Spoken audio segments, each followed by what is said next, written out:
Da Treviso a Bassano, ben che vada, ci si mette un'ora e mezza. Da Bassano a Vicenza, ben che vada, ci si mette un'ora. Tempi che con la pedemontana veneta verrebbero più che dimezzati, ma ora a rischio di allungarsi non ci sono solo i tempi di percorrenza, c'è anche l'iter burocratico. Il ministro pentastellato Danilo Toninelli ha annunciato di non avere alcuna intenzione di mollare la presa, ha specificato che l'opera non ha ancora avuto il benestare del Ministero delle Infrastrutture e dei Trasporti, parole che hanno fatto balzare sulla sedia i colonnelli della diplomazia leghista impegnati in queste ore anche sul fronte dell'autonomia.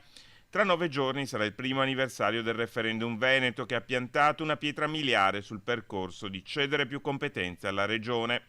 In ballo ci sono anche gli introiti delle tasse.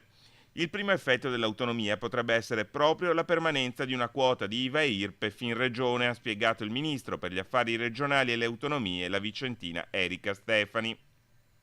Stefani ha dichiarato che la bozza di legge è pronta e presto verrà consegnata al Presidente del Consiglio Giuseppe Conte. Nel documento le 23 materie chieste dal governatore Luca Zaia. La bozza, spiega il ministro, prevede forme di compartecipazione da parte della Regione al gettito di imposta generato dal territorio.